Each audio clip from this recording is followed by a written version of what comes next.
Welcome to ISRA League's Grand Touring Championship, brought to you by the Z1 SimWheel LCD display software and LCD display hardware. Head on over to z1simwheel.com. You can buy the either the software or the hardware display, get these excellent dashboards and telemetry readouts to add to your racing sim rig at z1simwheel.com. Well, in the points, we are coming into race 3 here with Todd Carver leaving with 41 points. Lauren Bateman, 2 points down, and Mike Kelly in third, 3 points down. Then John Koosland, Ryan Huff in fifth, and Tim Stoll in sixth, Wyatt Foster seventh, surprising.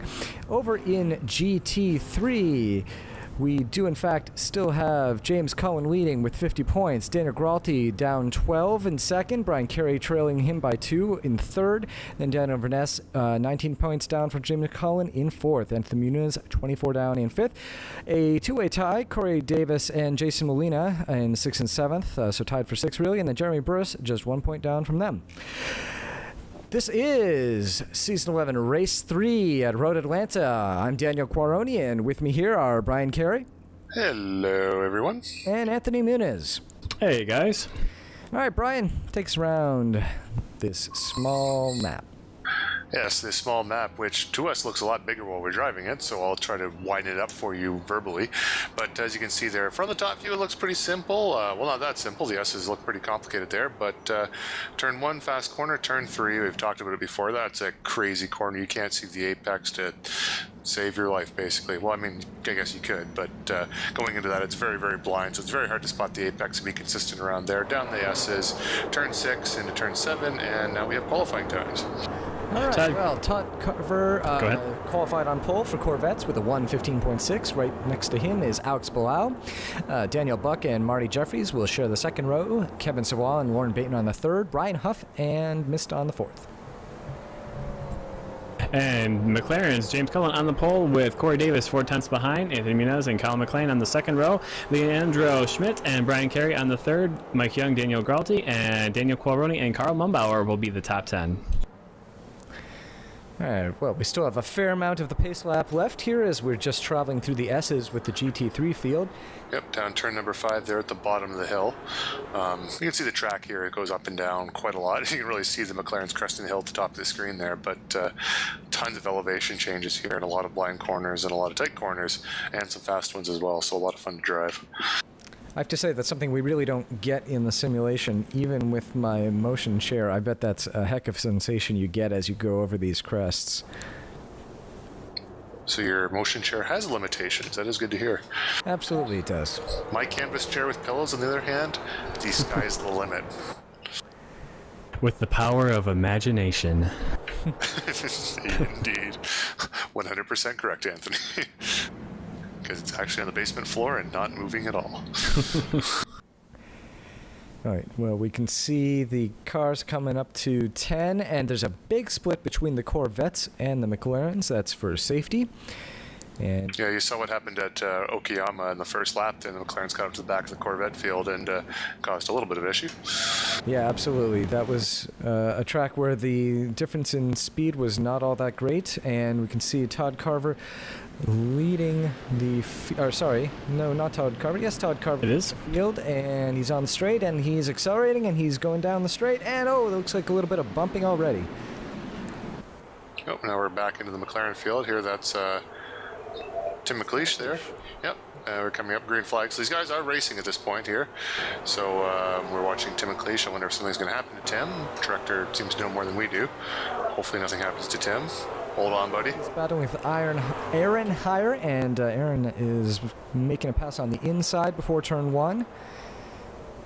And it doesn't look like it's going to stick, though. But contact between them, and both. Well, oh, that was really close. I think that's yes for Doljan Boldrin, who is a newcomer to the series, manages to weave his way between the two cars as they spin off.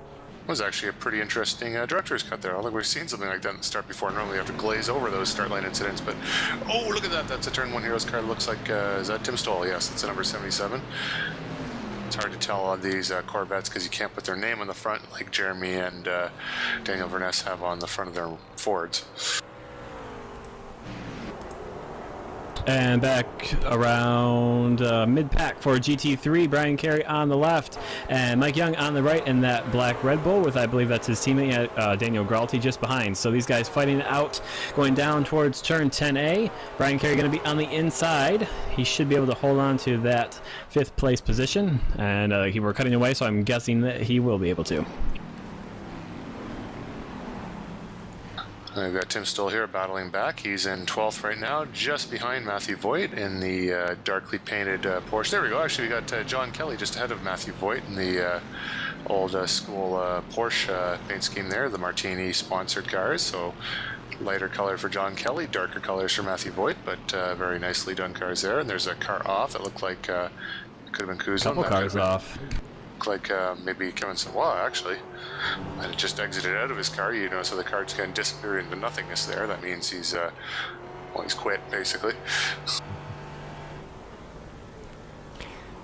And someone's going wide. Who is that? Oh, that was Daniel Caroni.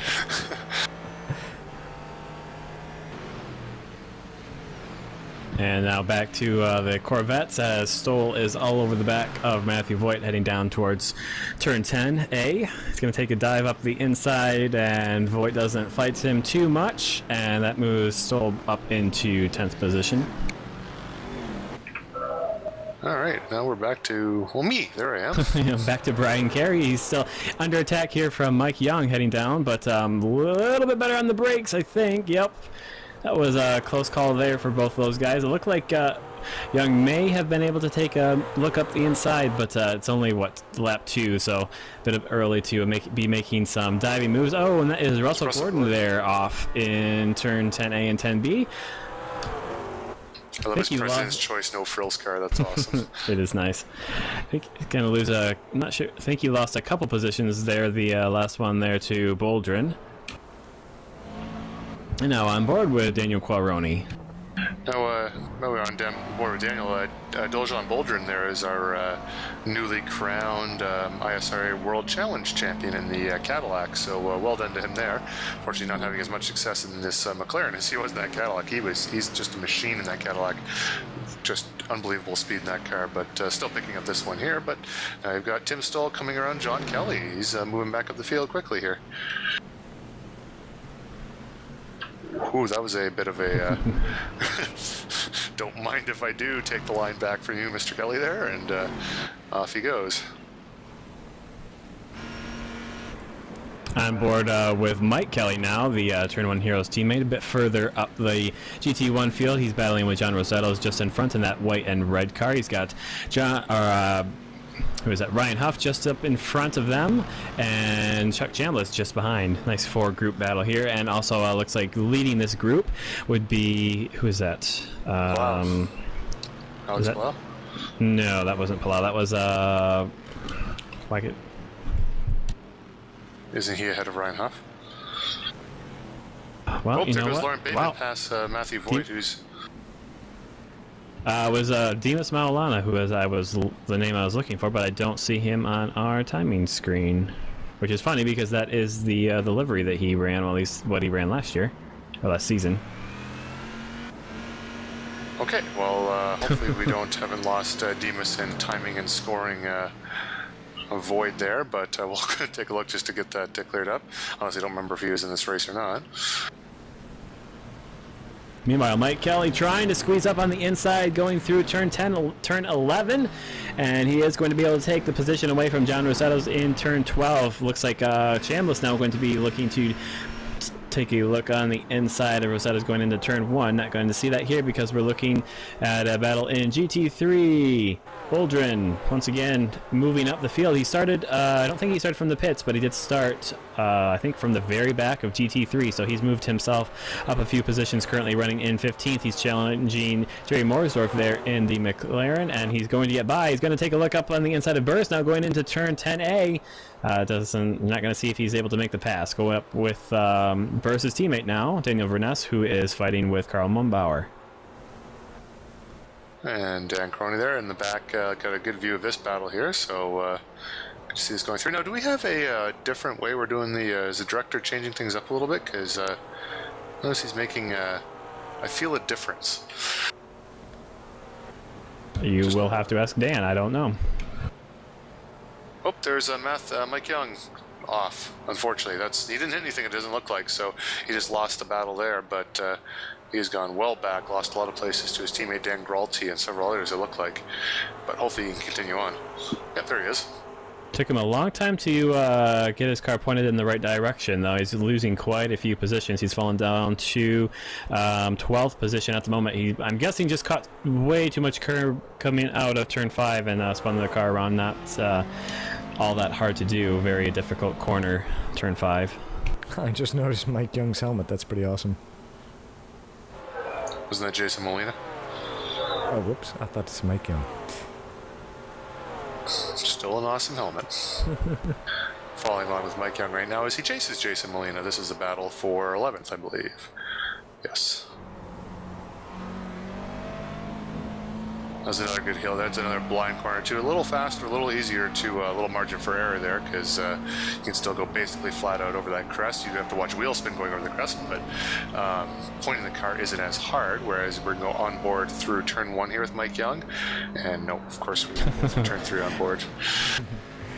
Well, it really depends on what car you're in. Some cars, that's a very tricky section. It can come loose at the crest of the hill very easily, so you have to let up on the throttle.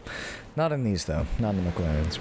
Lauren Bateman, John Kelly. Lauren Bateman has dropped back quite a ways here. He's down in 10th. I think he was up a lot higher earlier on.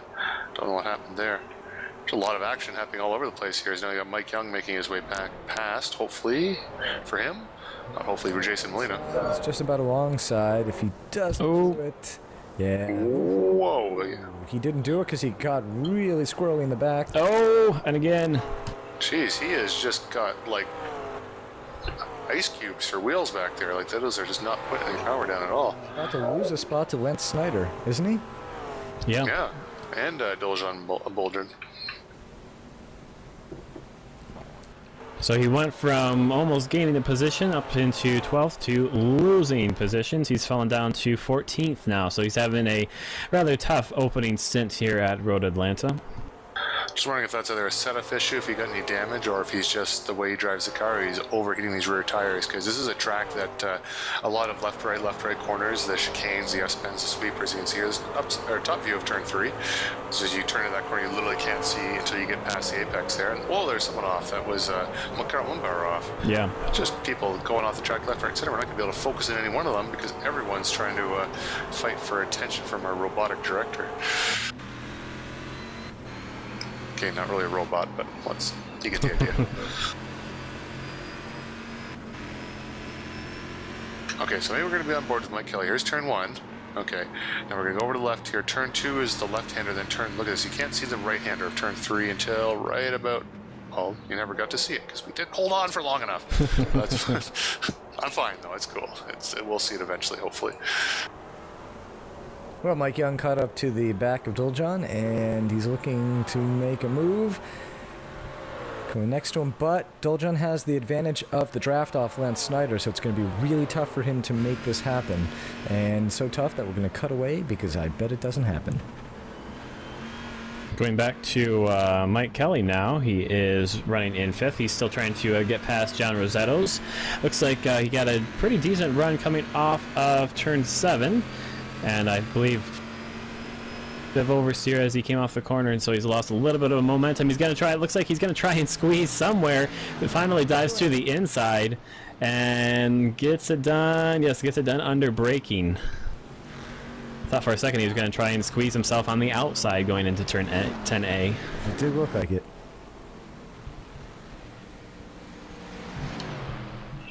Now, what are we looking at here? Massive White and Kurt Gross, okay. Oh, and a lot of trees. That helicopter has definitely crashed. I apologize for those watching at home, but you cannot run a rotor through those trees and live to tell the tale. Maybe he's just really, really zoomed in.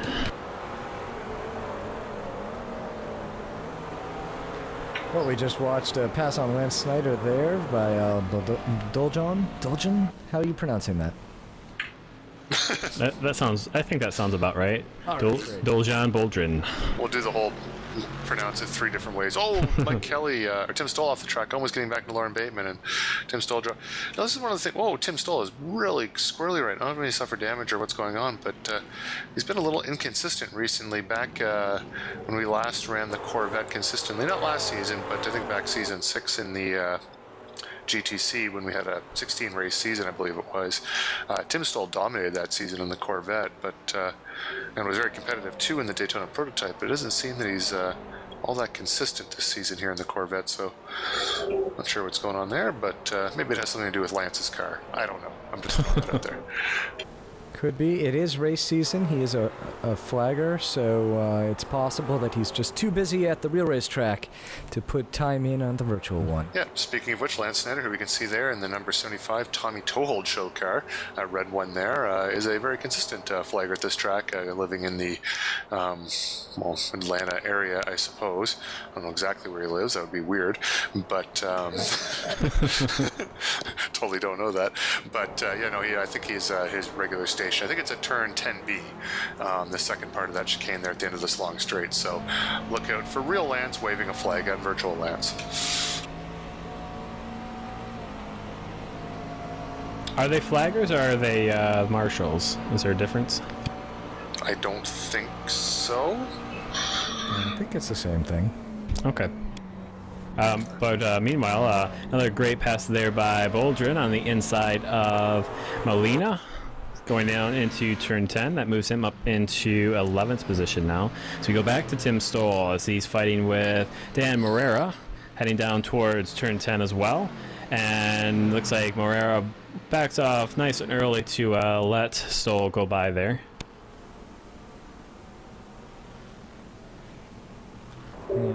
Eighth for Tim. And now Mike Young is going to try to get past Lance Snyder into the S's, though. He's not going to be able to do it here. Yeah, very, very difficult place to try and pull off a pass there. I think, someone's off in the background in a Corvette. Couldn't see who it was, but back when we had the Le Mans prototype running, I think there was a couple times people were very, very brave and tried to pull off a pass on one of the slower class cars going into turn 5. Not sure if it always worked out all that well, but I know that there were a couple attempts. Actually, yeah, I think not so much going into turn 5, but I know having run the against these cars in the Le Mans prototype last year, you were able to go around, if you timed it right, around the outside of turn 40, because you can get by basically at almost full throttle before the McLarens or the Corvettes had any chance to even put the power on. But dicey proposition because you had to time it perfectly, and if you made a mistake or if they spun out or whatever, then that's an awesome camera shot of them coming down the hill, and an awesome shot of what is that? That's a Victor Beltran. That was a Turn 1 Heroes car. Anyways, I don't know. Whatever I was talking about, it's not as interesting as what's happening right now, as Beltran's trying to get back in front of Lance Snyder, has to go wide, bunching up Mike Young and Jason Molina just up ahead. So we got 4 cars in a very short space of track. It looks like Mike Young also going to be able to get by. I think he got by. Yep, there he is, just up in front. So we can see through the windscreen of Ryan Huff. So Mike Young also able to get by and take advantage of the mistake there by Beltran. And Ryan Huff also taking advantage of a mistake from Alex Bilbao going out of turn 5. Nearly spun their car. I think I can see him in that rear view camera, but lost the spot because of it. He just got too excited to get on the gas to get past the McLaren there? Because, I mean, he entered that slow. He went through the S's behind the McLaren. A lot of bad jokes I could make about that, but yes, maybe he did.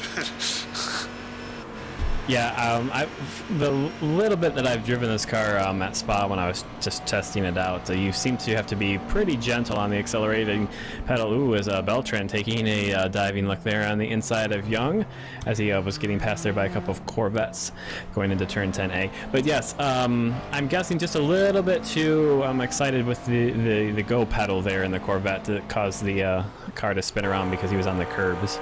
Oh, that looks nice. I didn't know they had the little antenna back there. All right, there's a new camera shot, folks, and I'm liking this one right here. That's straight over the rear wing of the McLaren there, Mike Young, and really get to see those cars moving around behind him there, especially when Mike goes over the curbs like that. Yeah. Picking up a whole host of dirt. You moving some camera shots around there? Just a couple. Oh, who's that?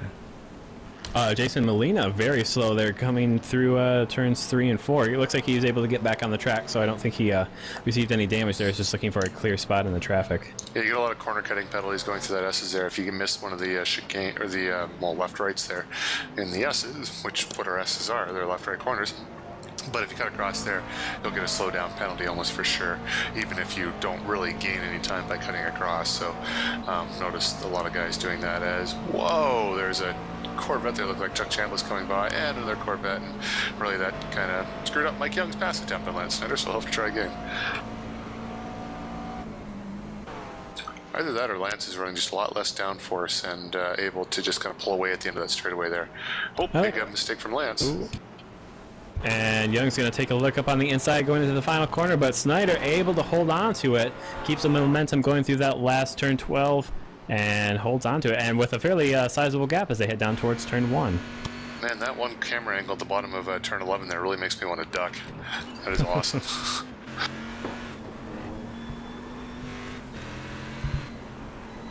Nice shot of a bunch of great-looking GT cars that are making their way through the S's into turn 5. Mike Kelly, we're on board with right now. They're making their way past. Looks like that is Boldrin there in the McLaren, also one of the Whoop-Ass racing cars. I think that might be Brent Briles there. He is running in 9th position, as Mike Kelly is fighting with Alex Bilao there, just up in front of that Corvette, who is, despite half spinning his car going through turn 5, is still running in 3rd place. Yeah, this is a short lap here at Road Atlanta, so I know there's a lot of long straightaways, but there's enough spots to get the cars bunched up in the S-bends, and like I say, due to the quickness of the lap, they're going to be coming across slower traffic much more frequently than we saw at Okayama. Okayama is almost non-existent, the amount of, I mean, there was enough action, obviously, but relatively speaking, it was not that big of an issue as amount of frequency of passing attempts from faster class to slower class. Mike Kelly, oh, is there room? Yes. And Alex Bilao going to try and go around the outside of Quaroni. They're going through turn 3. Didn't work out for him. He'll have to slow and lose more than just position to Mike Kelly. I'm following Lance Snyder around in an imminent crash or pass attempt. Pass. There it is. Mike Young back past. You didn't even see him there. That's how well he went around.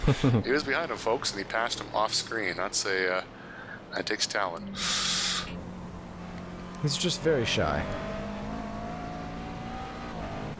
Oh, and here's a big group of GT cars focusing on Karl Mumbauer there in his number 38 Jägermeister McLaren. Looks like he's going to lose a spot there to Brent Browse. Also, he's going to lose a spot to Doljan Boldrin as well.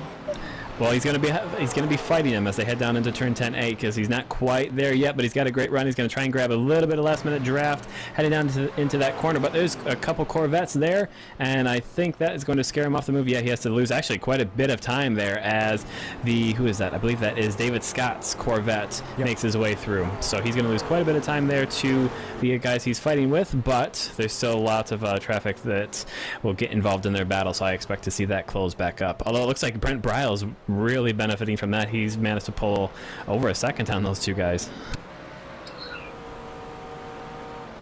This is Tim McLeish here all by himself. He's in the McLaren now. He was in the 4GT last race, so car switch for him. Oh, it's not Tim McLeish who's got the problem. It's Victor Beltran heading into the pits, and Tim McLeish getting by that way. Pretty sure Dan was expecting Tim McLeish to explode his new McLaren. I thought it was going to happen. I won't deny it.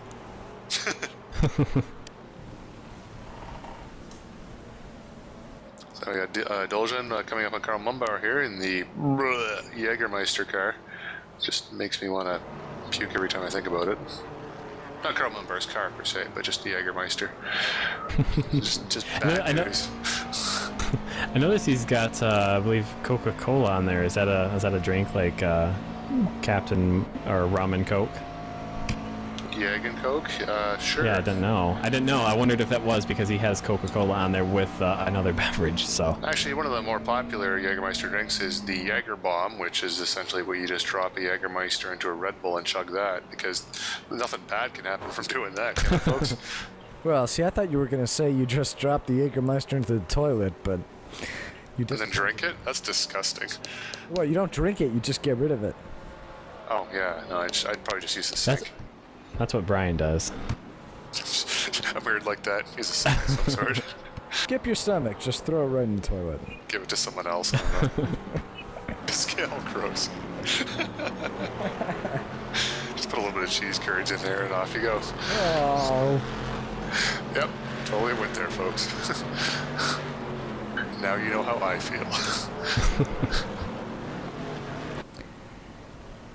Now, Diljon turns out to be our resident billionaire in the completely unsponsored car. Yep, $500,000. What is that? $500,000, or is he from Brazil? I think he is. I'm not sure what the exchange is there, but quite a bit of money just to buy one of these GT3 cars, and I'm sure you'd throw a couple extra million on there to run the team. Where is Dolgen from? The fans ask, and Brian's going to find out for you. Thank you. As Pass. On Kroll Moonbauer, very nicely done. As soon as I figure out how to use the internet. 10.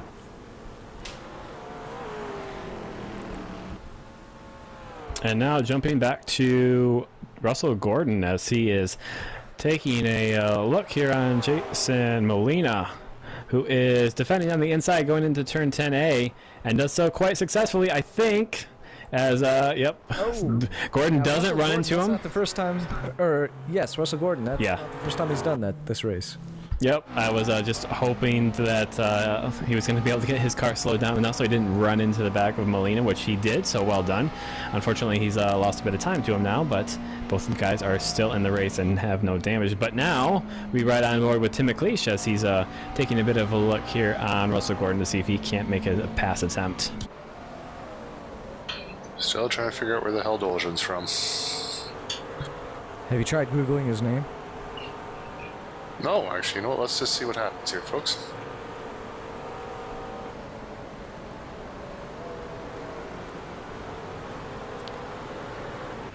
On board, John Rosetto's now making his way through turn 12, the final corner. It was a bunch of smoke, and it's going to dirty up his windscreen even more as he gets past Mike Kelly, who was off at actually kind of an odd area of the circuit. It was a bit far down that front straight to have gone off there at turn 12, and so I'm not sure exactly what happened there. If it was just, oh, there's more smoke, as who is that? Dan Morera goes off at the final corner. He definitely went off because of a mistake there.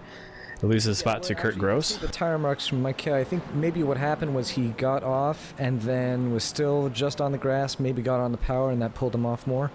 Oh yeah, that could definitely be what happened. But Kurt Gross benefiting from that as he makes his way up into 9th now, just behind John Kelly. Yeah. He's really struggling going through turn 5, and Gross is going to try and he gets able to get alongside, but he's going to be on the outside going through turn 6. Don't think this is going to be a pass here. Oh, John Kelly recovered that very nicely to keep the speed down the straight. Yeah, it looked like he was going to lose it. He did a nice job getting the power back down and actually recovering. Oh, saving it. Who is he going to save? Russell Yes, Gordon, all right. come on, buddy. Also, speaking of someone who's going to save it, that's Russell Gordon barely holding onto his car there as he messed up coming through the S's going to turn 5. Luckily, only lost time. Yeah, I'm assuming he's from Brazil, but Place to put it right in the wall. talking about Dolgen there, I'm still doing my internet research, but seen some blog post of his and they look Portuguese, so we'll go with Brazil there. Hey, look at that shiny car right there in the middle of the track. Going Keep backwards. it shiny, Oh, no. and it's no longer as shiny. Sad. Sad spin. Well, let's see. That drops you down 1 position, and you are looking very good in front of Daniel Verness. So, but you're quite a ways behind Daniel Gralty now, so got some work to do to catch back up for that 4th spot. I don't foresee this going well.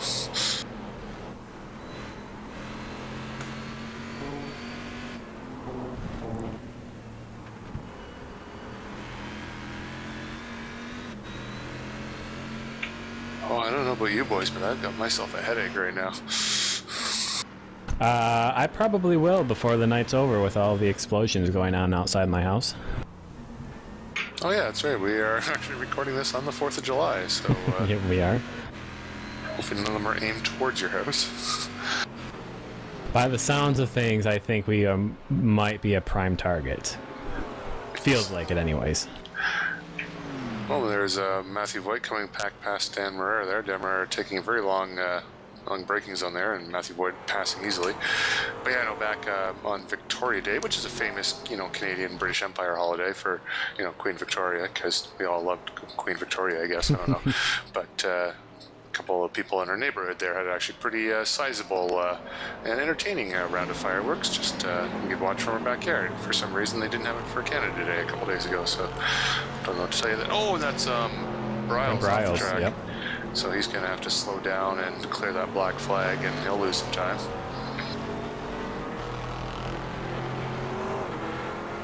There's our Brazilian question mark friend, Boldrin. Doesn't really sound like a Brazilian name, though, the last name, but then again, I don't really know what a good Brazilian name is, so all I can tell you is Bateman is really a Brazilian name. That's Lauren Bateman from... He's hailing from Missouri. I believe that's he's a state trooper there. Is it Missouri? Hoping that's all right. Yes. Or is it Georgia? No, it's not Georgia. I think it's Missouri. Mike Young now taking a pass attempt at John Boldrin, going down into turn 10 as the Corvette there of Matthew Voigt breezed his way past, and Mike Young taking the apex for 10B. That means he's able to move himself up past Boldrin into P8. Nicely done.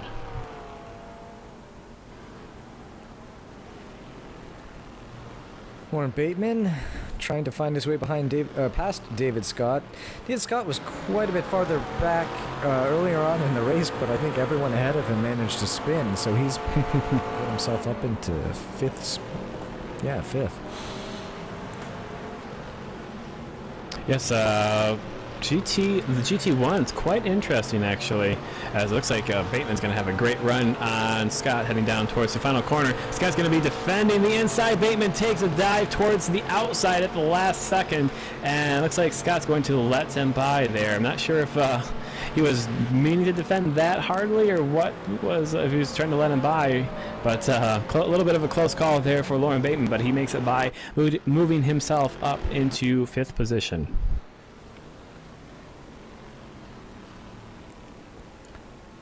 Actually, the times are really close over in the GT1 field. We've got Todd Carver leading, obviously. Ryan Huff is 13.5 seconds back, and then Alex Blau 7.5 seconds. But then it's pretty close there. John Rosetto's, Warren Bateman, David Scott, all three of them within about 7 seconds of each other, and 7 seconds behind Alex. And obviously, David Scott and Warren Bateman being three of the ones who are within 7 seconds of each other. They're obviously within 1 second of each other. And back with Boldrin. We've seen quite a bit of him this race as he tries to make his way up through the field after starting from the back. Bit unfortunate he has such a plain car for us to look at, but he is doing some good racing, so I guess that sort of makes up for it. I just realized, though, he's running number 8. He is, and is that someone else's number that he stole? Stole? What? Rosetto's his number?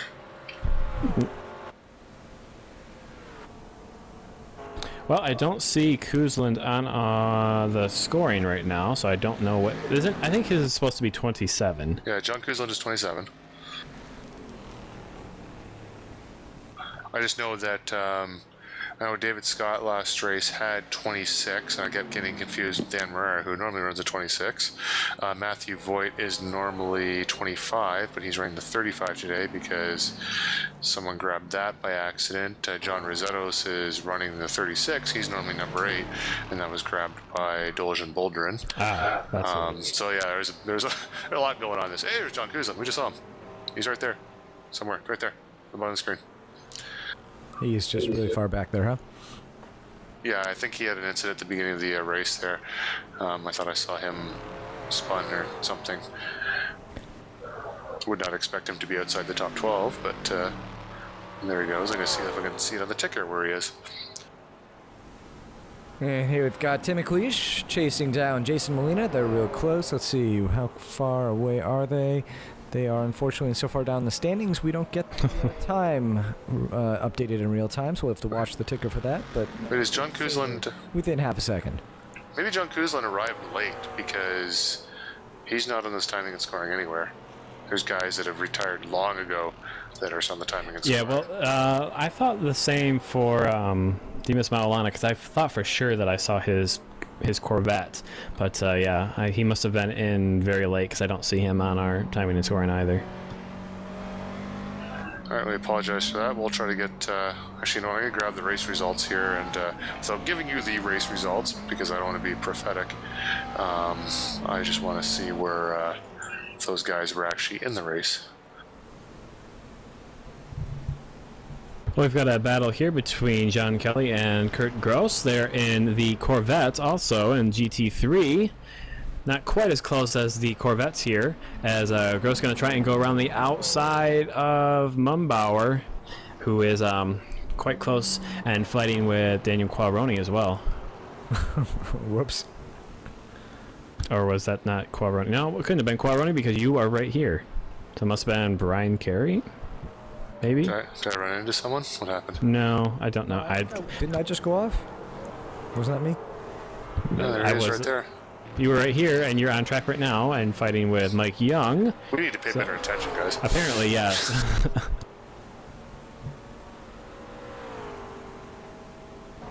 Jumping on board, don't see Young in the rear view mirror there, or the side view mirror. That means he must be on the inside of Qualroni, and yeah, he's going to sneak by through 10A and move himself up into 7th position. And it looks like I think Boldrin is just behind. Yeah, I can just catch Boldrin's McLaren in Qualroni's side view mirror, so he's going to be defending from him quite soon. As Tim McLeish is also defending there from Molina, who runs wide off the track for some reason. Yep, Demas is in the car very similar to Kevin Savoy, actually. I believe number 24. He did qualify for the race in 8th position. John Kuzlin qualified in 14th position.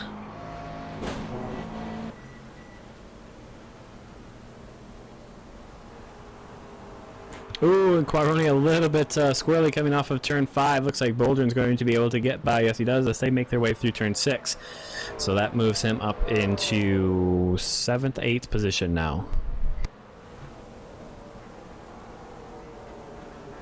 Turn 5 really being difficult for quite a few guys here. We've seen quite a few people actually present some pretty skilled driving, though, because they lose it or almost lose it and then still manage to save it. And you can see Qualroni hasn't lost too much time. He's still holding on to the back of Boldrin here as they make their way through 10A and 10B. Well, you know, oops.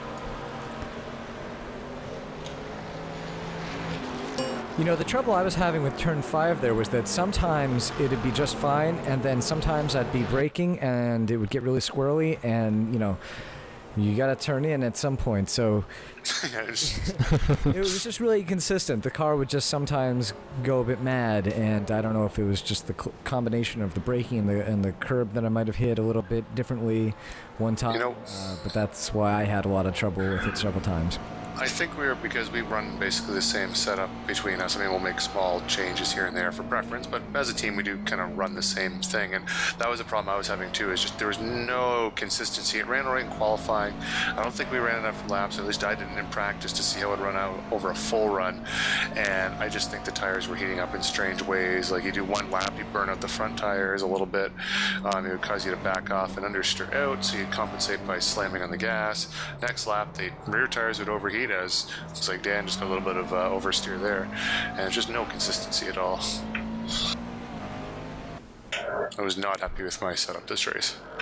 Yeah, it's definitely wasn't as bad as a lot of the slipperiness that we had at Okayama, but we still were having some trouble getting the car to really be balanced properly through the entire lap. Some of the corners it felt great. I thought it felt quite good through turn 6 and 7, and 10A and 10B are the ones that stick out most of my memory. But yeah, it was pretty difficult to get a good balance for the car here.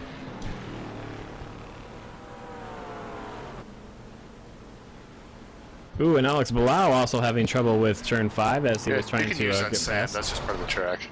Yeah. And Bilao, he is quite a ways back now from where he was. He was running up in 3rd position. He's now back in 8th. And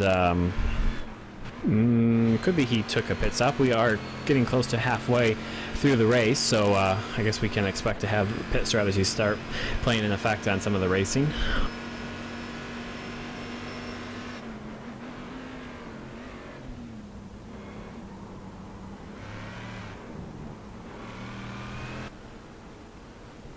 Another great shot there. The car's flying through turn 11. Some Corvettes and McLarens, all looking pretty sweet through there.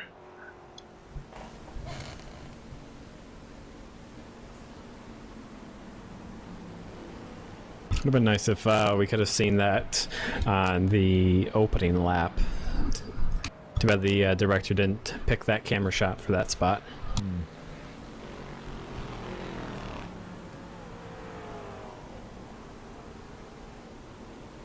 And now back with Daniel Quaroni. He's got Boldrin just up in front of him. Oh, that's John Rossetto's running wide coming off of 1.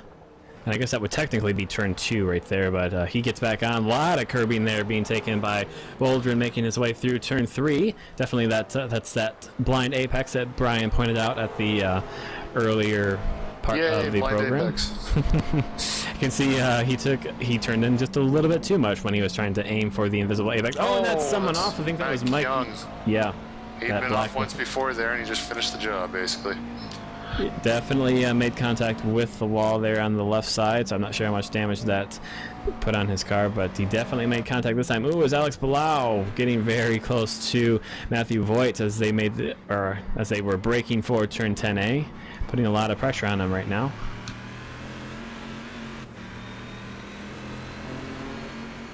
Matthew Voigt having quite a strong race. Currently running in 7th position. A few guys taking pit stops, I think, so it might have artificially elevated him a spot or two. That's a strong race there. Also a strong race for John Kelly. I think he, not sure if he had to retire from Okayama or if he just finished well down the order, but he's having a strong race, holding 5th position right now, but that 5th position might be taken away. Indeed it is, by Kurt Gross, moves himself up into that 5th position. Oh, but he runs way wide through turn 6, and that means John Kelly takes that back.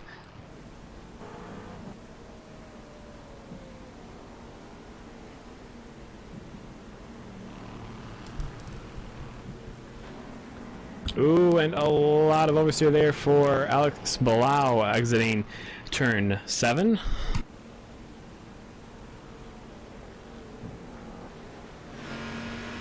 And now Mike Kelly right behind Matthew Voigt.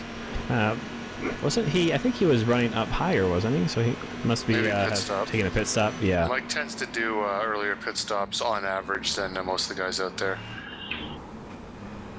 Hey, just a quick check. Was the frame rate really bad for you guys when those guys were going through 6 and 7? Yeah, it looked pretty choppy. Yep, it did have a drop like that. But all is well, folks. All is well. There's Demas Molina or Maulina? Molana. Yeah, I'm combining a couple of the different names that we have here. So he does exist. He is out there. What position he's in, I'm not quite sure. I can tell you where he finished, but I'm not gonna. You have to wait 34, well, really like 36 more minutes. Or, I mean, if you really want to, you can just fast forward this to the end. I mean, it's YouTube, internet, magical technology. You can peek ahead just like the rest of us. What would be the point of that? I don't know.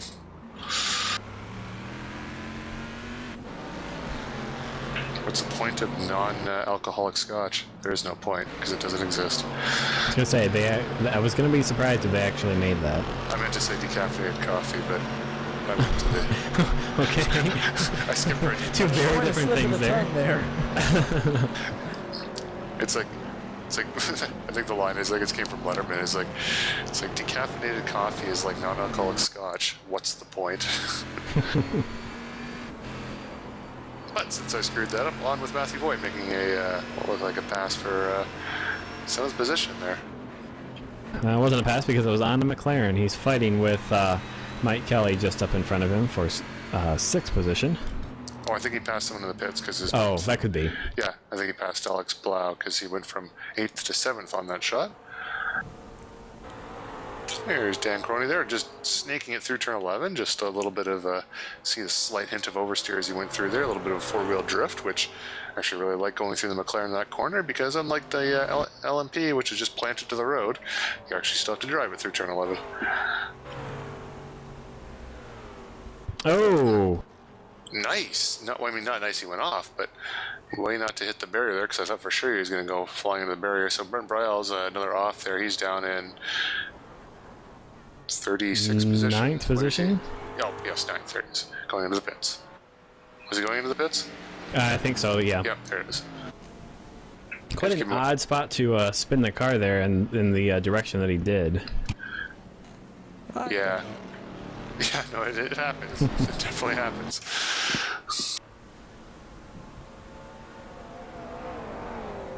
And Jason Molina coming on as Brent's teammate, Jerry Mooresdorf there. This is for... I don't know. 14th, I believe. Yep. Yep.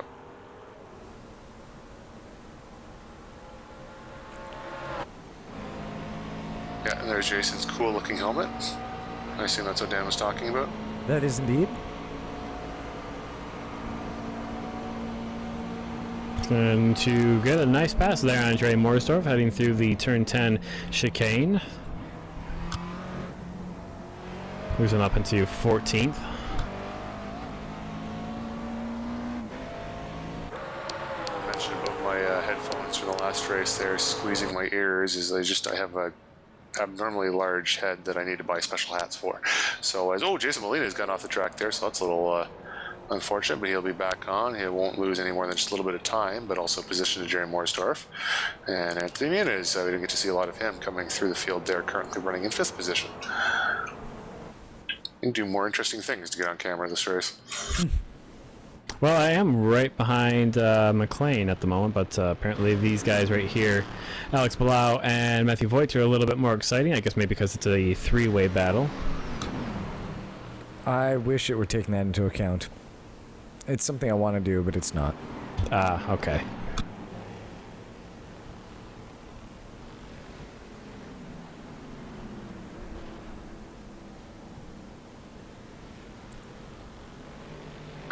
Alright, so these pit stops are going to start happening all through both classes, the Corvettes and the McLarens. Some have already been happening, some still to happen, but we'll try to see how things shake out here. Obviously, James Cullen is still in the lead, because why wouldn't he be?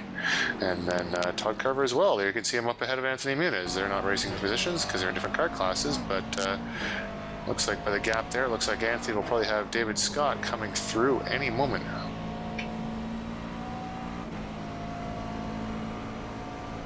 And here we are. Damn it! Thought we got forward for turn 3.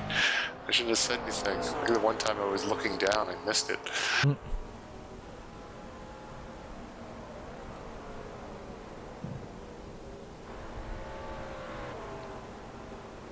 And Tim McLeish now fighting with, well, I guess we'll jump away with that. He was fighting with Molina there for, I believe it was 13th position. But we'll go back with Alex Palau, and you can see just up in front, ooh, getting very close there. I think there's also McLaren that they were trying to avoid of Victor Beltran. I believe that's who that was. You can see Palau is fighting with Matthew Voigt, who is just up in front of him. And I believe that is Mike Kelly, a further spot in front, running in 4th.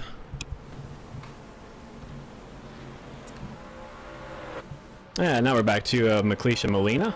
Looks like that is Daniel Gralti also very close behind. He's going to take a diving look up on the inside of McLeish. Gets it done going through turn 10A. And I don't know, that isn't actually for position because they are putting a lap on those two guys. So some of the top running McLarens lapping a bit some of the slower guys. Looks like nice to see that didn't make it too difficult, but is it kind of a shame that it split up his battle a little bit. Interesting line there for Matthew Voigt, going all the way to the right side of the track to get through turn 10, or what is it, 11, not 10-11. Yeah, this track has a couple of different configurations. Well, there's a short configuration, but also configuration for the bike track there down turn 11 actually heads out towards a turn 12, which is just a little not quite as white knuckle, if you will, coming down there. It's a lot slower. Yeah, it's almost a 90-degree turn to take you onto the front straight. Because for some reason people on motorcycles don't want to be flying downhill at 150 miles an hour over a crest. Apparently that's not a good idea on a motorcycle.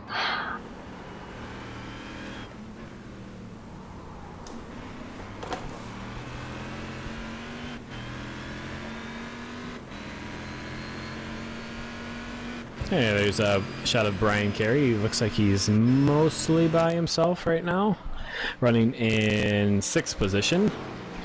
Yep. Although I don't think Daniel Verness has made his pit stop yet, so we'll have to see. Who is running in 5th right now, so we'll have to see. The gap is about 4 seconds, just over 4 seconds, so he will definitely get by once he makes his pit stop. But because Matthew Voigt is having to stick behind Carey for the moment, you can see that really closes up the battle between himself and Alex Lau, making their way through turn 3. Mike Kelly, meanwhile, able to get past Brian Carey before then, and he is opening up the gap as they have to sit behind Brian Carey going through the S's, now turn 5. Now they have a chance to use the extra horsepower in the Corvettes to make their way past. Yeah, easy to lift off right here and let them by there. In the S, it's kind of hard to really know where to let them by through there.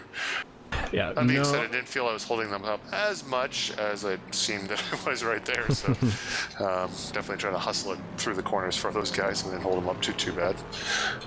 Yeah, I think it's a bit exaggerated on the external shots as well. At least it seems that way anyways. Alex Palau going to taking a peek on the inside for turn 10, but he's not close enough under braking. You can see he's seems to be quite strong under braking against Voigt. He really closes the gap to almost nothing. They're going through 10A. Yeah, Voigt's having a very good race here in the Corvette, up in 5th position. Not that he's a slow driver by any means, but it's good to see him mixing it up there in the top 5.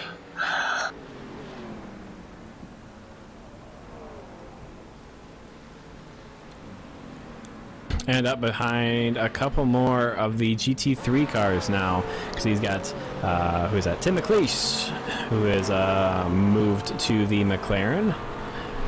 So it's holding him up just a bit, and that is one of the Turn 1 hero for GTs just up in front, although I'm not sure which it is. It's red, it's got the red visor up there, so I think that means it's Verness. Yep, that's right.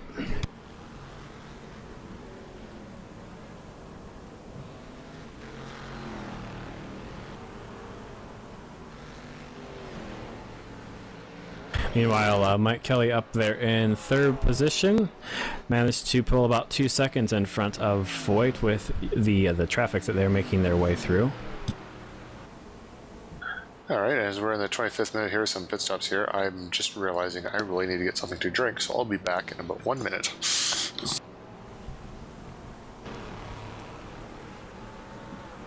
Ted Carver, meanwhile, has extended his lead in GT1 over Ryan Huff, who is having a very strong race, to just about 23 seconds, who is a further 10, almost 11 seconds in front of Mike Kelly, who these guys are chasing, riding on top of the Martini Racing Corvette of Matthew Voigt, looking back towards Bilbao as they made their way through the S's.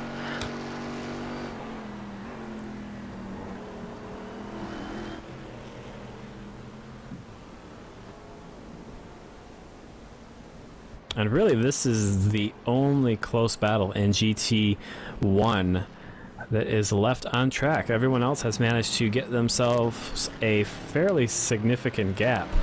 The next smallest would be David Scott and Lauren Bateman running in 6th and 7th. They are separated by roughly 4 seconds right now. Or not 4, 6 seconds, excuse me. Well, Matthew Voigt is only about 2.5 seconds behind Mike Kelly there, so Oh, but both of the closest battles there. But I think he pulls into the pits, and I think he actually may have screwed up his pit stop. Oh no, he didn't. I thought he might have spun it going into the pit entry there, but he didn't. So never mind. Forget it. I just said that.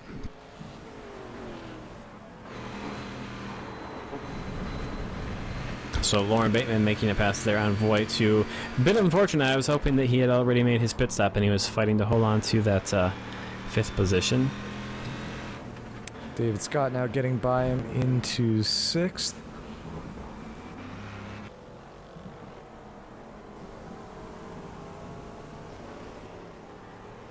Well, look at that. You can actually see the outside of my car for once. I think that might be the first, well, maybe second time this race. Yeah. Hey, you guys got me again? Yep. All right, let's go. I was just talking for like 2 minutes. Apparently I had my microphone muted, so...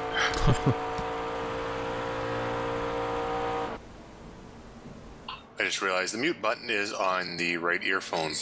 You literally pick it up, you press it.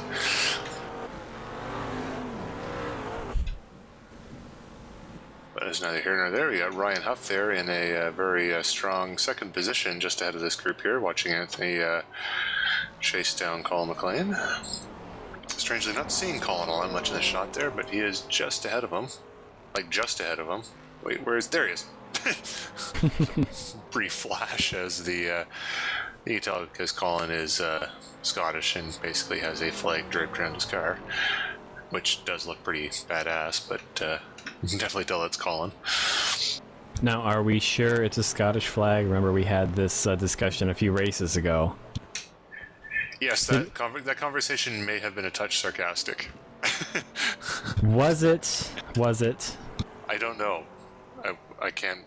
For some reason, I can't bring myself to go super sarcastic. It just comes off as not sarcastic at all. That may have been featured on the episode that we shall not name once again, I think. Oh, jeez. Is that where that came from? I forget where it actually came from. I don't remember.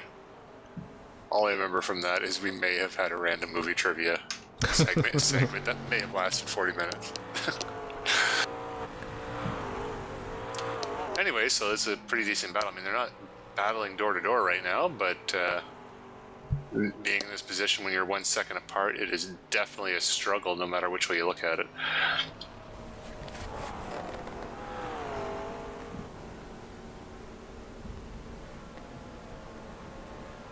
And I'm guessing we must be the only cars that are fairly close right now, yeah.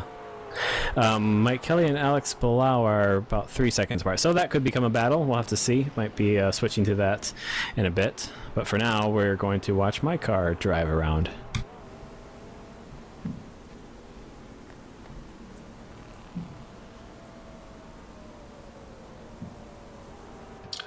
Oh, well, this is actually kind of nice here to see. Okay, so not the Todd Carver show by any means, but You can definitely see that Anthony's put a lot of work into these paint schemes this year. I mean, you got a good chance to see it at Okayama a little bit too, and I'm not sure we got to see a lot of him at Spa. I don't think he was really involved in that many close battles, except for briefly at the beginning there, but definitely we have a lot of members on the Kaiser Rennsport team now, so we did a good job of kind of keeping us very similar, but differentiating us enough. So we got Dan and I kind of have similar black and white with different accents on that car, kind of like a carbon hood sort of thing.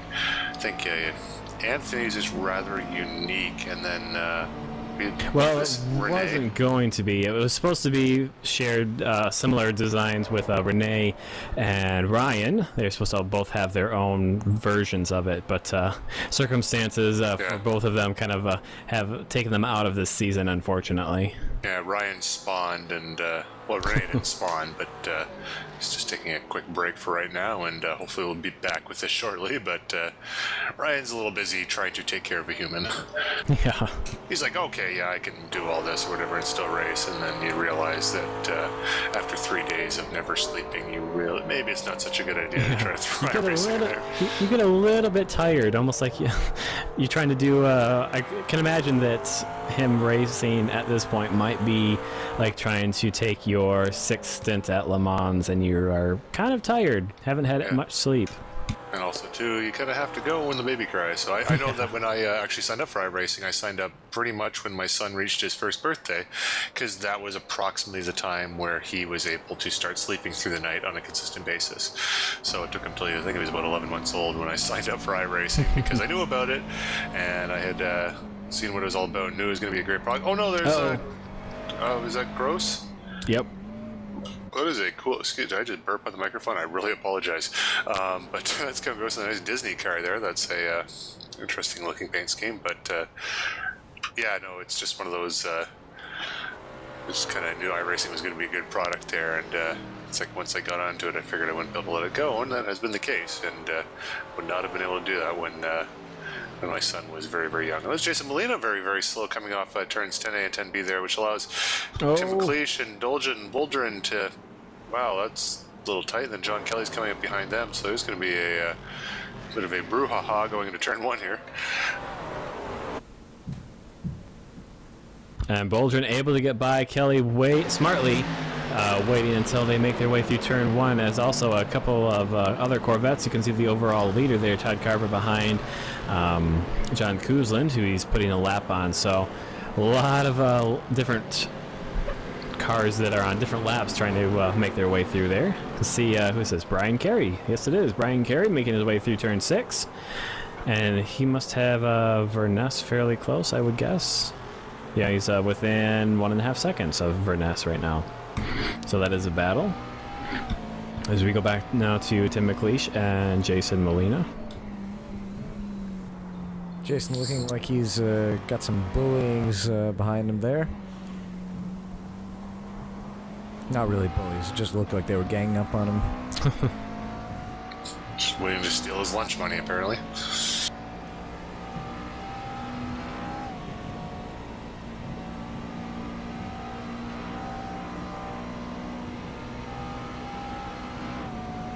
Oh, I'm back with Brian Carey, who is driving in the dirt.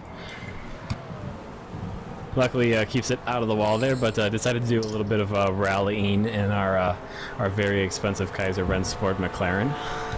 Yeah, it's very expensive. Hey, there's my helmet. That's kind of cool. I don't see that all that often.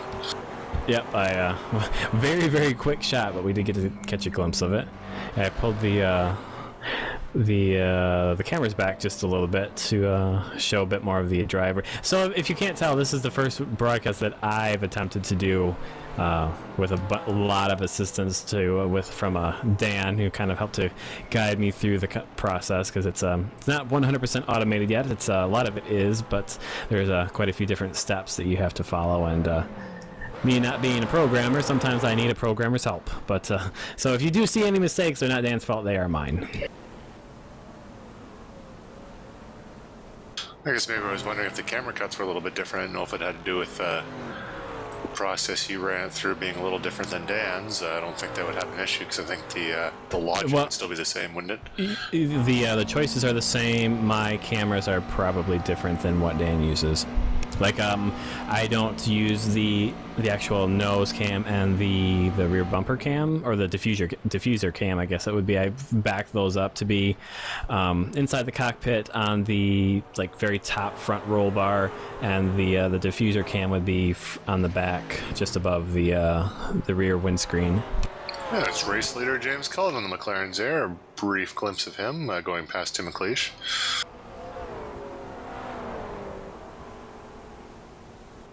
Actually, it would be helpful for the McLarens and the Corvettes, the Turn 1 Heroes guys, to put some sort of name differentiation, because you have Daniel Verness and Jeremy Burris with their names plastered on the front of the car, which we're not able to do in the McLaren and the Corvette.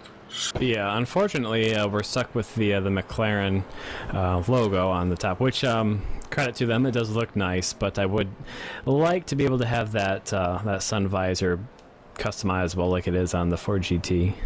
Yeah, I think they just opened relatively recently a McLaren dealership in Toronto, so next time I'm in Toronto I might have to go check that out. I didn't know they'd necessitate a full dealership, but perhaps. Well, where else are you going to get it serviced? True.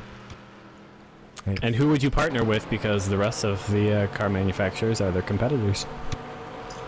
I would assume so. Don't they? Do they do their own engine for that car too? Yes, that is the first engine that McLaren has produced, actually, by themselves. Yeah, and so I guess they have that in the P1, which.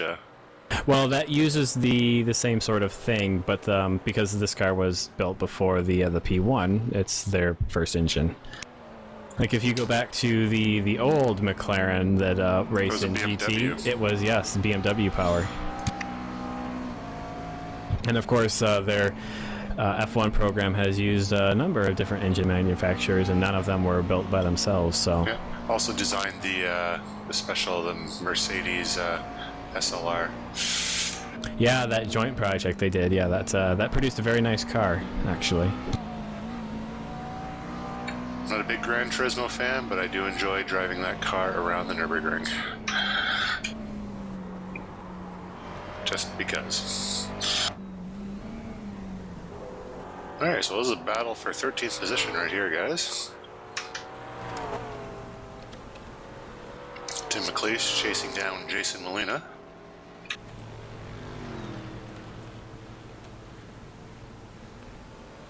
Also have a pretty close one developing. What are these guys? Well, I guess these guys are much closer, but Mike Kelly and Alex Balau in GT1 will, depending on what Mike Kelly can do, they are just over 2 seconds apart, so that could be a fight for the last step of the podium.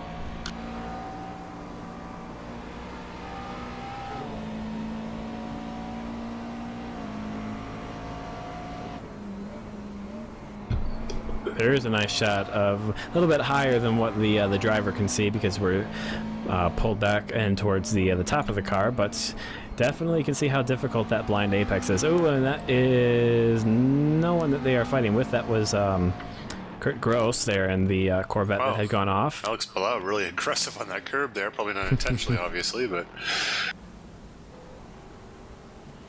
Yeah, I think there was once a time when that would have gotten you a black flag, but iRacing pulled back on how strict it was. Oh, boy. Yeah. Well, there goes Molina's race. We'll see if he can continue from there, but I think that's going to... How far do the points go back to 15th, don't they? I may have just effectively dropped him out of the points anyway, so that might be it for him with 11 minutes left. I don't know. The points go back quite far in this series, I think, so I guess we'll have to see. Oh, Brian Carey into the pit lane with 11 minutes left. I don't know why he's doing that. Let me tell you why. After a series of random spins myself trying to chase down Daniel Verness, I looped it in turn 6 and smoked the inside wall. How'd you hit the inside wall? Out of turn 6? Yeah. I just kept turning right. Okay. And just kept on going. I don't actually remember that happening, but I will definitely take your word for it. Yeah. least I wasn't in fourth place. I thought I was in fourth place for this race as well. I've been in fourth place the first 2 races, so... Oh, and there's Molina around again. We're using a static cam here, so he's just off to the right there. If you could catch that. Just imagine that. There he is. Switch cameras now. I can see. It looks like he is waiting for a gap in the traffic so he can jump back into the race. He's losing a lot of time right now. Actually, there might not be anyone still running behind him, so he's just going to be looking to finish the last bit of the race.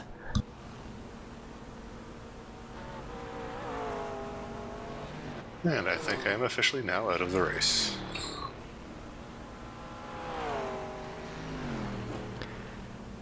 Well, Lance Snyder got past you, so yep, I'd say so. What, nothing? Everyone's getting by him, Brian. Good job. Yeah, my bad. Also just realizing Unnecessary browbeating here, brought to you by Z1 Simwheel. Nice, very nice. Just seeing on the wide world of competitive eating, Joey Chestnut has continued his domination of the Nathan's hot dog eating contest there at Coney Island. 69 hot dogs, and I believe they do it in 12 minutes, which I'll tell you what, those Nathan's hot dogs seriously are my favorite hot dogs in the world. I just love those hot dogs, but 69 of them just makes me want to... Over a period of time, though, like a week, I could do that. 12 days, 12 minutes. For that competition, do they have to eat the bun as well? Yes. So basically what they end up doing is I think they eat the hot dog separately and then dip the bun into water because it makes it easier to eat, and then shove it in their mouth.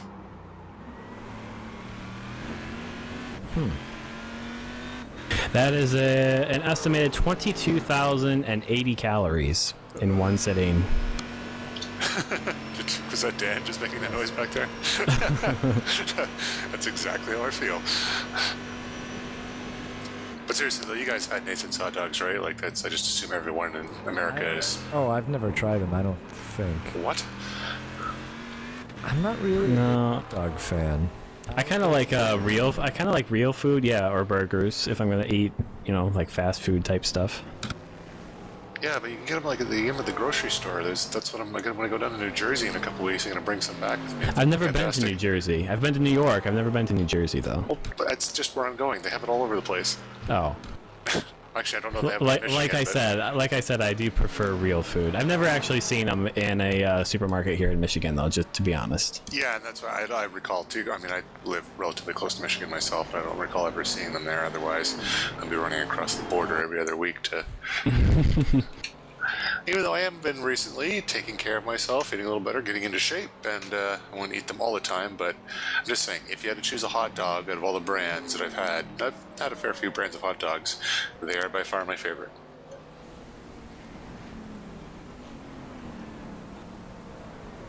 And the first one I ever had, I believe, was actually at Coney Island, so... I'll keep my eyes out. If I see them, I'll buy them and try them just for you. Attaboy. Meanwhile, I've got Mumbauer here. Is Morsdorf? Where's he? No, he is... He's well behind. 4 seconds, basically. Yeah. Although that's dropped to about 2.5 now, so maybe a bit of a spin there through 2 and 3.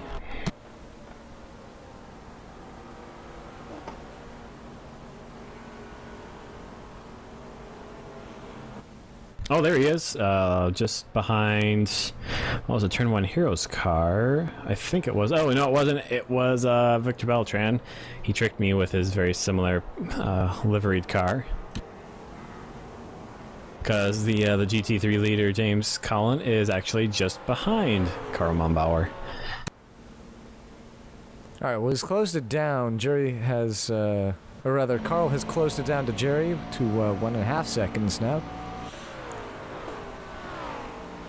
Let's see if he can clear. Ooh, he's going to have to. He lets Ryan Huff go by, he's having a very strong race. He's running in second position, well off of Todd Carver, of course. Carver, meanwhile, about 30 seconds in front, but Huff having a very strong race. A little bit of traffic here could definitely play a factor. Looks like Huff is going to try and make his way past. Yeah, he does, into turn 3, so that really closes the gap. But Mumbauer runs wide through turn 3. He loses some time there. And not too much, though, because it looks like the overall GT3 leader, Colin, made his way through there as well. So kind of evened everything out. Hey, look, folks, it's Todd Carver driving around. But he is in the lead, and it's actually good timing to see him right now because he is about, he's 30 seconds ahead of Ryan Huff right now, pretty much, and got 5 minutes left, so he's looking pretty good. Hopefully he doesn't spin out. Hopefully I didn't just jinx him. By the way, I'd just like to shout out to Ryan Huff here. This is a very solid race for him. He's in second position right now. I know last year in the LMP, the only other driver to win a race besides Wyatt Foster was Ryan Huff, and so he's no stranger for playing with big results. But second place in the Corvette, very deep field here, is very impressive. Hopefully he can hold on to that for the rest of the race. Didn't he finish in second place for at Spa as well? No, maybe he didn't. Thought he might have had another strong race, but maybe I'm mistaken. Honestly, do not remember. Unless I'm thinking of a race that we've already done, in which case I can tell you the future in a very limited fashion. That's very cryptic of you. I do that because I don't want anyone to actually challenge that I can tell them the future. Man, if I had a nickel for every time I had to say that, You'd have a nickel. don't think I'd have anything.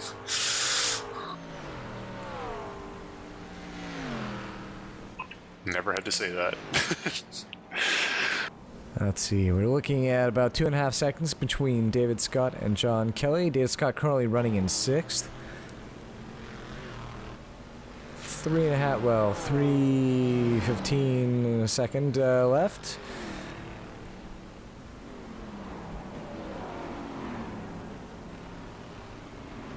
Well, now the gap is only 1.5 seconds. We saw this just before with Jerry Morsdorf and Karl Mumbauer. Let's see if any traffic gets in the way. Look, some traffic. Man, look who it is. His name rhymes with Banthony Unez. That's the best I could come up with in short notice. I was wondering where you were going to go with that.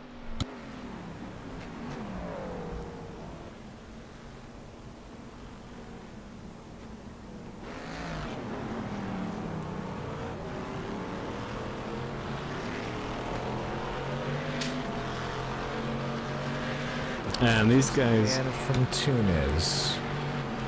Oh, there you go. Oh, limericks. And his name is Nunes. Anytime you say there once was a man from Nantucket, you just know it's not going right.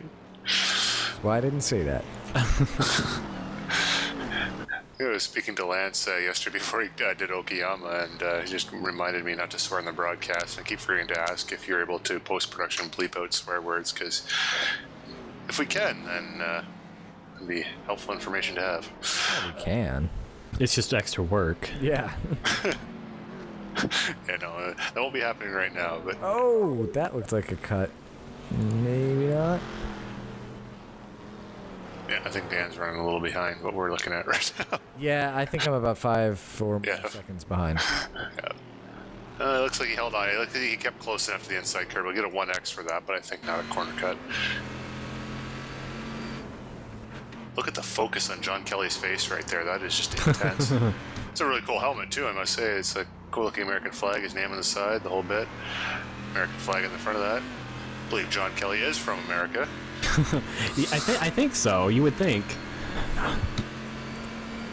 And it is July 4th, so all of that very fitting. Oh, but he spins it, or almost spins it, going through the last corner, or second to last corner. It's just a different line. The white flag is out. John Kuzlin just got past him. I don't know if that's for position, because I have no idea where John Kuzlin is right now, but... I think it is for position.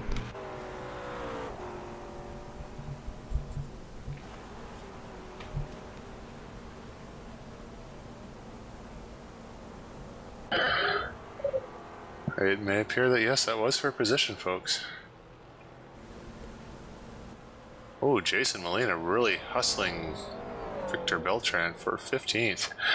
Like, this is the last points paying position, actually, and they're actually a battle all the way down through. You can see him just pulling off to the side. Oh, We've still got people running back there. They haven't all crashed out, so yeah, that's pretty good. Maybe some fuel issues there for Beltran.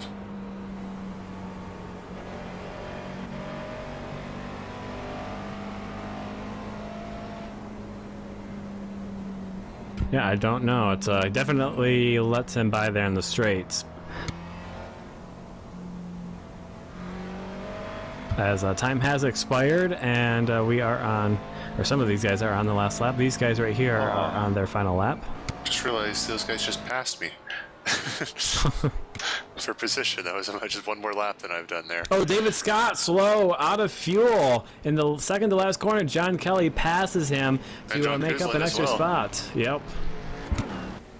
So he just barely miscalculated on his fuel, and he's going to have to crawl his way back home. Cross the line, now there he is. You can just stop right there, hop over the fence, and just kind of walk back, grab a sandwich, and call it a day. It's a tough one there. Dan Gralty there finishing in 4th position. And then, so we've got Ryan Huff in 2nd, Alex Palau in 3rd, in the Corvettes. And there we go, James Cullen, Colin McLean, Anthony Muniz in 3rd place. Good podium for Anthony there. Dan Gralty in 4th, and Daniel Verness, another top 5 position in the that Ford GT. So a solid season so far for Mr. Verness, doing very well.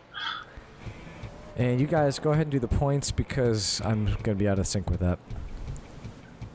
All right, so let's just wait for these points to pop up here, but hopefully they'll be all accurate. Okay, after this race, we got Todd Carver, 66 points, which is 10 ahead of Mike Kelly, Lauren Bateman, 11, and Ryan Huff, 17 behind the front there with John Kuzlin, 21 points back. So, and Alex Below is another 17 points back. That's a huge margin from 5th to 6th there. So, you can see the rest of them coming up. And then in the GT3 standings, James Cullen with a massive lead over Dan Gralty, almost a full race. Definitely a full race ahead of Daniel Verness after 3 races in the drop, or well, I guess we're not including the drop week yet. So we got Anthony Muniz in 4th, Colin McLean in 5th, and Brian Carey tied with Colin McLean in 5th position, I guess. Daniel Coroni, our booth colleague, 50 points back. Yeah, we need to get that drop week factored in. That'll fix things up a little bit. It won't look quite as bad. Oh my God, look at that. That is a terrible accident on the coming to the line there for Lance Snyder. That was not good. He was up in the air. Let's just hope that he wasn't actually driving that car. Oh wait, no, it's a simulation. That's right. He was not actually driving that car, so he'll be fine. But yeah, no, it was a good race for Atlanta. I mean, there was a lot of chaos at the beginning of the year, but we've got the schedule coming back up here. So next race will be at, it says Infineon on the schedule. It's now called Sonoma. It used to be called Cirrus Point. It's also called a number of things, but it says Infineon on the schedule. It's all the same place. Road America on Canada Day, July 1st, which is in the past, obviously. Then a 2-week break to Motegi, night race there at Motegi. Then following with Barber, 2-hour race, and good Lord. What is going on? How is that even possible? And, exaggerated physics. Yeah. Oh, he's on fire. Something just exploded. That's not. This is not just doing donuts. I guess Todd Carver doing donuts amongst the wreckage. Apparently these guys not so much caring about their clean driver awards. And James Cullen, race winner there, not able to do donuts as he's on his head, so hopefully he can get out of his car and spin it around like he's breakdancing. I think that's Verness or Burris, I'm not sure which one. We'll say Verness, upside down there at the front of the shot there. There's more donuts going on in the background. Oh God, that was just unnecessary. Todd Carver should be arrested for that. That was just... Okay, well anyways, Dan, if you want to close this out, that'd be great, because I'm not sure I can watch any more of this. I certainly would. Thanks, as always, to Anthony Muniz and Brian Carey for their outstanding commentary, and to the admins and racers here at ISRA League who make it all possible. Come join us, and you too could get run into at the end of the race by Todd Carver. ISRALeague.com. Quick run for it. Never mind. Okay, we'll see you again next week. Have a good night.